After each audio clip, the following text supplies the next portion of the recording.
اسلام عورت کی عزت اتنی دیتا ہے جب تک وہ اپنی رضا کا اظہار نہیں کرتی قاضی کی مجال نہیں کہ وہ نکاح پڑھا سکے۔ ہم خود کھڑے رہتے ہیں جب تک اجازت نہیں آتی، پہلے ہم عورت کی اجازت لے کر کے آتے ہیں اور پھر عورت کو اس کا حق مہر دینے کا حکم بھی مرد کو دیا گیا ہے کہ وہ تمہیں اپنی زندگی چھوڑ کر آ رہی ہے، اپنا گھر چھوڑ کر کے آ رہی ہے، اس کا حق مہر ادا کرو۔ اور لانے کے بعد جانتے ہیں میرے آقا صلی اللہ تعالیٰ علیہ وسلم کی تعلیمات کیا ہے؟ اللہ اکبر۔ حضور اکرم صلی اللہ علیہ وسلم نے تاکید کے ساتھ فرمایا ہے کہ عورتوں کے ساتھ سختی نہ کرو۔ اپنے آخری خطبے میں حضور نے عرفات کے میدان میں یہ بات تک فرمائی، عورتوں کے معاملات میں اللہ سے ڈرو، حد سے زیادہ نہ بڑھو، عورتوں کے ساتھ اتنی سختی نہ کرو۔ مارنے کو منع کیا، کبھی ان کے چہرے پر نہ مارنا، کبھی ان کے خاندان کو تانا نہ مارنا، کبھی ان کو اتنی بری گالی نہ دینا کہ دل ٹوٹ جائے۔ یہ تمام احکام اسلام نے اسی عورت کی عزت ہی کے لیے تو دیے ہیں۔ اور پھر جس وقت وہ آئے، بزرگوں نے یہ رواج بھی رکھا ہے کہ ہم اپنی بیٹیوں کو اپنے گھروں سے قرآن پاک دے کر کے رخصت کرتے ہیں، قرآن کے ساتھ اسے بھیجتے ہیں، اور گھر لانے کے بعد جانتے ہیں یہ اعلیٰ حضرت رضی اللہ تعالیٰ عنہ نے لکھا بھی ہے۔ اعلیٰ حضرت فرماتے ہیں جب نئی دلہن گھر میں آئے تو اس کے پیروں کا دھون جو ہے وہ اگر گھر کے چاروں کونوں میں ڈالو تو برکت آئے۔ وہ آ رہی ہے اپنا رزق لے کر کے آ رہی ہے، اپنا رزق لے کر کے آ رہی ہے، یہاں تک ہمارے لیے کہا گیا۔ بلکہ دولہے کو یہ بھی کہا گیا، اسی یہ بیان میں ساری باتیں نوجوانوں کو سمجھ میں بھی آ جائیں گی۔ نکاح کی پہلی رات اسے کہا گیا کہ تو اپنے گھر لایا ہے دلہن کو تو سب سے پہلے اس کے ہی دوپٹے کو تو مصلی بنا اور اس پر سجدہ کر۔ یہ حکم ہے۔ عورت کی عزت نہ ہوتی تو ہم مصلی بناتے اس کے دوپٹے کو؟ پہلی رات کہا گیا ہے۔ یہ اور بات ہے کہ معلومات نہیں ہے نوجوانوں کو کہ شادی کے بعد پہلی رات، یہ بھی سیکھنے کی ضرورت ہے۔ علماء سے یہ تمام چیزیں پوچھ لینا چاہیے جس کی شادی ہو رہی ہے۔ دلہن آ رہی ہے تو ہم اس کی عزت ہی کے لیے تو یہ تمام کام کر رہے ہیں۔ اور اس کے بعد حکم یہ دیا گیا کہ سب سے پہلے اس کے ساتھ بات چیت کی شروعات کرنے سے پہلے اس کی پیشانی پر ہاتھ رکھ کر اللہ کی بارگاہ میں یہ کہو، اے اللہ اس کے اندر جتنی تو نے اچھائیاں رکھی ہیں وہ سب اچھائیاں مجھے عطا کر دے، اور جتنی اس کے اندر برائیاں ہیں ان تمام برائیوں سے مجھے تو بچا دے۔ یہاں سے تو شروعات کر۔ ظاہر سی بات ہے، میں نے اس وقت محسوس کیا، چند دنوں پہلے ایک نوجوان کو تلقین کر رہے تھے، پیشانی پر جہاں بال اگتے ہیں وہاں ہاتھ رکھ کر کے دعا کرنا۔ تو اس نے پوچھا کہ حضرت دعا تو ایسی ہی کر سکتے ہیں، پیشانی پر کیا؟ میں بھی چونک گیا۔ اس کو میں بتاؤں، میرے ایک استاد سے میں نے پوچھا کیا ایسا ہے کہ اپنی دلہن کی پیشانی پر ہاتھ رکھ کر کے اس طرح دعا کرنا چاہیے؟ انہوں نے کہا ہاں ہے، دعا تو کیسے بھی کریں، ہاتھ نہ رکھیں اور ہاتھ چھوڑیں، ہاتھ اٹھائیں، سب دعا اللہ سنتا ہے، لیکن اس لیے پیشانی پر رکھ کر کے دعا کرنے کے لیے کہا گیا کہ وہ آج اپنے والدین کو چھوڑ کر کے آئی ہے، اس کے وسیلے سے اللہ جلدی دعا قبول کرے گا۔ اس کا دل مغموم ہے، وہ غمگین ہے، اور غم زدہ لوگوں کے ساتھ میرا مولا ہے۔ وہ اپنے والدین کو چھوڑ کر کے تیرے گھر آئی ہے، وہ مغموم ہے، بہت غم زدہ ہے، آج اس کی پیشانی پر ہاتھ رکھ کر کے دعا کرو۔ میرا اسی دن یہ ذہن سمجھ گیا کہ اسلام نے عورت کو وہ مقام دیا ہے، وہ عزت دی ہے۔ ہم نے اس کو اپنے جسموں کو سکون پہنچانے والا آلہ نہیں سمجھا، مشین نہیں سمجھا، بلکہ حقیقی مسلم وہ ہے جو اپنی عورت کی عزت بھی کرے، احترام بھی کرے۔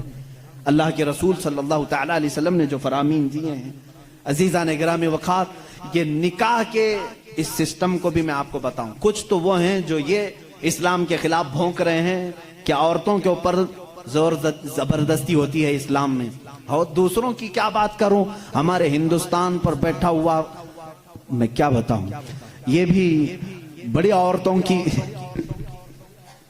ہاں پیڑت مہیلائیں ہیں، مسلم پیڑت مہیلائیں ہیں جو خود بیوی کو چھوڑ بیٹھا ہے۔ ساری مسلم عورتیں پیڑت ہیں، اللہ اکبر۔ وہ خود اپنی بیوی کو دیکھنے نہیں جا سکا، زندگی ختم ہونے آ گئی، بال سفید ہو گئے، پیڑت مہیلائیں ہیں مسلمان۔ ہاں اگر اے مسلمانوں کوئی بھی ہم میں سے عورت پر زور زبردستی کرتا ہے، یاد رکھو میں تمہیں بتاؤں کہ قرآن کہ قیامت کے دن اللہ جانوروں پر بھی اٹھائے ہوئے ہاتھ کا فیصلہ لے گا، تو عورت کی بات تو دور کی ہے۔ میرا عقیدہ تو یہ ہے، ایک عورت نے بلی کو باندھ رکھا تھا، بخاری شریف میں ہے، وہ مر گئی بلی، اور وہ عورت بہت عبادت گزار تھی، لیکن اللہ تعالیٰ نے فیصلہ فرمایا کہ اس عورت کو جہنم میں ڈالو۔ میری ایک مخلوق کو باندھ کر رکھی اس نے اور وہ مر گئی۔ ہمارا تو عقیدہ یہ ہے، تم عورتوں پر اگر ظلم کرتے ہو تو تم ذمہ دار ہو، لیکن اسلام نہیں۔ اسلام وہ کامل دین ہے۔ یہ بیچارے کیا پڑھ پائیں گے جن کو کبھی ڈھنگ کی اسپیلنگ نہیں آتی۔ السلام علیکم ورحمۃ اللہ وبرکاتہ۔ دوستو اس ویڈیو کو آپ نے پورا دیکھا اور سنا۔ دوستو مفتی سلمان اظہری صاحب نے ماشاءاللہ بہت اچھی طریقے سے بیان کیا، اور جو بھی اس پر جس کا بھی کنفیوژن تھا، میں سمجھتا ہوں کہ اگر آپ نے اس ویڈیو کو اچھی طریقے سے دیکھا ہوگا تو جو آپ کے ذہن میں جو غلط فہمیاں تھی اور جو معاملہ آپ کو سمجھ میں نہیں آ رہا تھا، اس ویڈیو کو دیکھ کر آپ کو سارا معاملہ سمجھ میں آ گیا ہوگا کہ شادی کے بعد ہم کو کیا کرنا ہے، بیوی کا حق ہم پر کیا ہے۔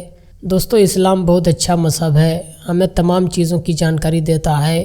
اللہ تبارک و تعالیٰ اپنے قرآن مقدس میں ارشاد فرماتا ہے، ان الدین عند اللہ الاسلام، بے شک اللہ کے نزدیک جو سب سے اچھا، سب سے پسندیدہ، سب سے پاکیزہ اور سب سے صاف ستھرا جو دین ہے وہ دین اسلام ہے۔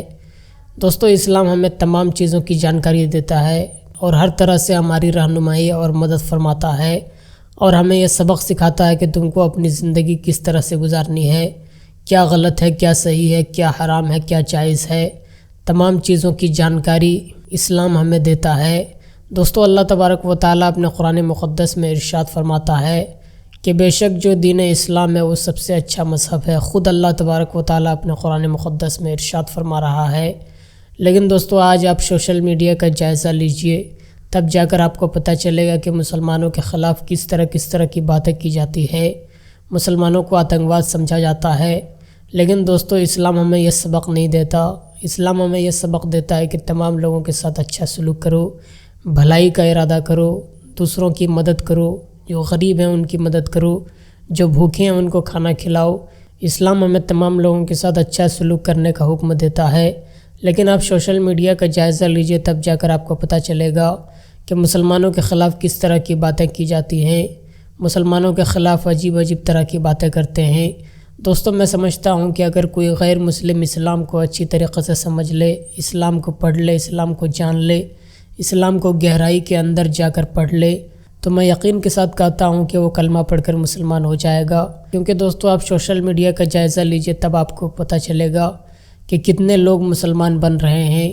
جو لوگ اسلام کی جانکاری لے رہے ہیں وہ کلمہ پڑھ کر مسلمان ہو جا رہے ہیں۔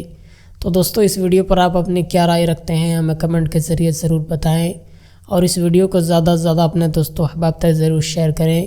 ملتے ہیں دوستو دوسری ویڈیو میں، تب تک کے لیے خدا حافظ۔